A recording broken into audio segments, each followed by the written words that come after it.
சுவாமிஸ் கிச்சனில் நாம் இன்றைக்கி பார்க்க போகிற ரெசிபி கஜடா, அதாவது வெட்டு கேக்கு. நான் நாட்டு சக்கரை சேர்த்து செய்திருக்கேன். ரொம்ப டேஸ்ட்டாக, ரொம்ப மேலே கிறிஸ்பியாக உள்ள பஞ்சு போல் இருக்கும். இதை எப்படி செய்தலான்னு பார்த்துருவோம். நான் ஒரு முட்டையை ஒரு பவுலில் அடித்து விட்டுருக்கேன். அரை கப்பு நாட்டு சக்கரை எடுத்திருக்கேன். அதையும் போட்டு கொஞ்சம் ஒரு 2 பிஞ்சு உப்பு போட்டு நல்லா அடித்து எடுத்துருங்க. நல்லா கரையுது வரைக்கும் அடித்து எடுக்கணும். பாருங்கள், நல்லா ஒரு விஸ்கால் அடிச்சிடுங்க. அப்படின்னா நல்லா சீக்கிரமாக கரைஞ்சிரும். இல்லை ஒரு ஸ்பூன் இருந்தாலும் ஸ்பூன் போதும். இப்போது இதில் 2 டேபிள் ஸ்பூன் ரவை, பாம்பே ரவைன்னு சொல்லுவோம்ல அந்த ரவை, அதையும் போட்டு நல்லா அடித்து விட்டுட்டு விஸ்க் எடுத்துக்கிட்டு இப்போ இதில் 1 கப்பு மைதா, 1 டேபிள் ஸ்பூன் அரிசி மாவு, 1/4 டீஸ்பூன் ஏலக்காய் தூள், ஒரு 2 பிஞ்ச் பேக்கிங் சோடா போட்டு நல்லா கலந்து விட்டுருங்க. பேக்கிங் சோடா போட்டால் தான் நல்லா பஞ்சு போல் வரும், ஹார்டாக இல்லாமல்.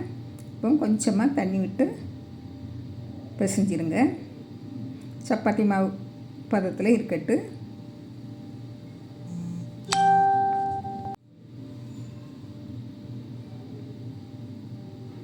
அப்புறம் கொஞ்சம் சப்பாத்தி மாவோட கொஞ்சம் இலக்கமாக இருக்கட்டு. இப்போ இதை மூடி வச்சிடுவோம். ஒரு அரை மணிக்கூர் இருக்கட்டு. இந்த நம்ம ரவை ஊறணும். இப்படி இருக்கட்டு, மூடி வச்சுருங்க. அரை மணிக்கூர் கழித்து பார்ப்போம். அரை மணிக்கூர் ஆகிட்டு பாருங்கள், நல்லா இறுக்கி போய் இருக்குது. இதை நம்ம கொஞ்சம் எண்ணெய் கையில் தொட்டுவிட்டு நீங்கள் நல்லா பிசைஞ்சு எடுத்துருங்க.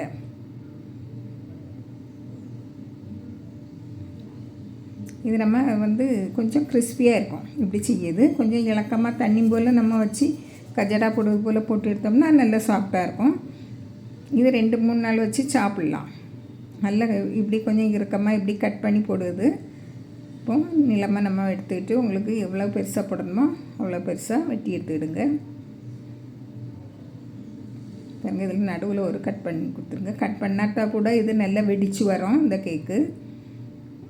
பாருங்க, இதே மாதிரி எல்லாமே கட் பண்ணி வச்சுடுங்க. எண்ணெய் நல்லா காய்ச்சிருக்கான்னு பாருங்கள். ரொம்ப அதிகமாக காயக்கூடாது. போட்ட உடனே இப்படி பபிள்ஸ் வரணும். அது ஒரு மீடியம் ஃப்ளேமில் மாற்றிடணும். மெதுவாக நம்மளுக்கு உள்ளே வர வேகணும். அதனால் தீ குறைவாக தான் இருக்கணும். பாருங்க, திருப்பி விடுங்க. நல்லா வெடிக்கும். நம்ம கட் பண்ணணும்னு தேவை இருக்காது. ஆனால் அதை கட் பண்ணி போட்டால் உள்ளே வர நல்லா கிறிஸ்பியாக வெந்து வரும்.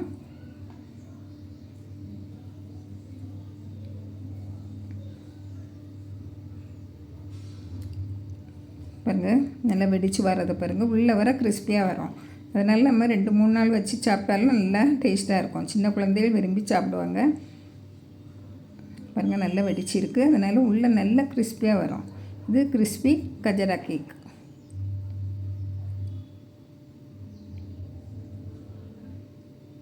இதை எடுத்துருங்க. நல்லா வந்துட்டு நம்ம அடுத்ததையும் போட்டுருவோம். உங்களுக்கு ரொம்ப சாஃப்டாக வேணும்னா வெட்டாமலே போட்டுருங்க. அதில் கட் பண்ணாமல் பொட்டியல்னாக்கி நல்லா இதாகிடும். இப்போ இது பாருங்கள், கட் பண்ண பிறகும் எப்படி வெடித்து வருவோன்னு பாருங்கள்.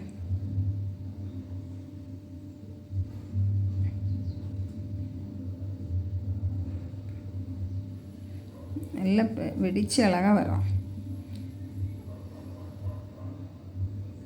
நல்லா கிறிஸ்பியான பிறகு எடுங்க. அப்படின்னா தான் நல்லா கெடாமலும் நல்லா சாப்பிடுறதுக்கும் ருசியாக இருக்கும். பிஸ்கட் சாப்பிட்ட போல் நல்லா டேஸ்ட்டாக இருக்கும்.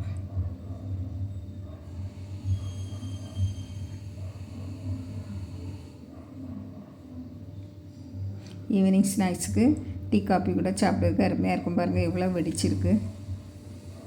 இப்போ நம்ம இதை எடுத்துடலாம். நல்ல எண்ணெய் வடிகட்டியே எடுங்க. நல்லா வெடிச்சிருக்கு பாருங்கள். நல்லா சூடு.